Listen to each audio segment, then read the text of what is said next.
The East African Community VET-GOV program covers 6 countries with a population of 150 million people.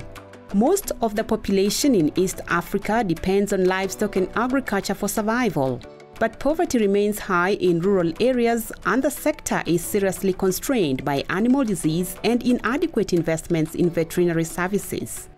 By raising farm incomes, generating employment and reducing food prices, agricultural growth can be a transformative tool for poverty reduction. The VET-GOV program set out to tackle this issue and strengthen animal health and veterinary services across Eastern Africa. It set out to get background information on the veterinary sector, livestock sector. We had to get that as the basis first, to see the gaps in the veterinary sector, in livestock sector, in terms of policies, strategies, and programs.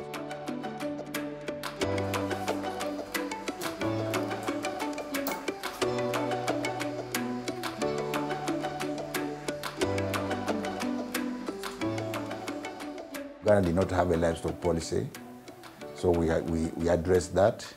Uganda did not, the laws were very archaic, very old, so the whole veterinary legislation has been reviewed in Uganda.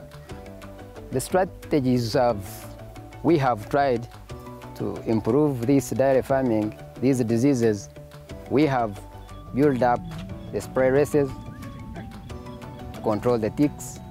We have tried to even change the drugs.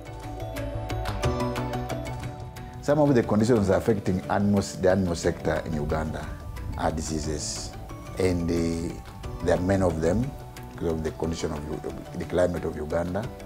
And collectively, because of the diseases, Uganda fails to get market for the animal and animal products in the region and also internationally.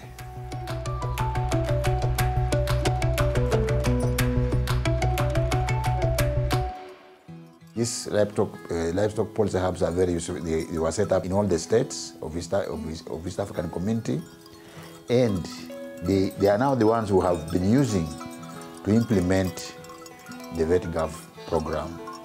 Actually, almost over 80% of the cattle in the East African region is from pastoral groups.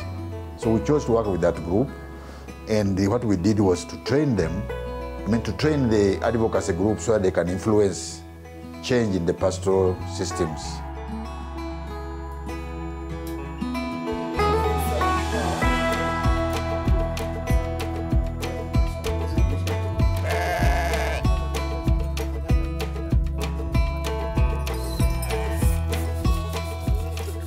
With the policies that the VET-GOV program has supported, we do expect in the near future for us to achieve control and hopefully even eradication of the PPR, which is the major disease that affects goats and sheep.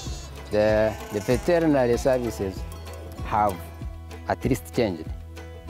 We have seen them rushing to farms if there is a problem, and they have even pressurized the government to change, to see the measures where they can change the drugs and bring more different drugs to overcome these diseases. The major outcome of the VET-GOV program will be the up-to-date policies and laws that we have been able to review or develop with the support of the VET-GOV program. And with these policies in place, we expect a livestock sector that is more vibrant. This sector's potential is really unlocked. It will have a huge impact on livelihood. It will have a huge impact on the national economy as well as on wealth creation, because over 300 million people depend on this sector for their livelihood and income. My future and my farm, I'm seeing it improving from where I am to real commercial farming. I can see everything changing. Where jobs are created here, my future will be better, better, better and better.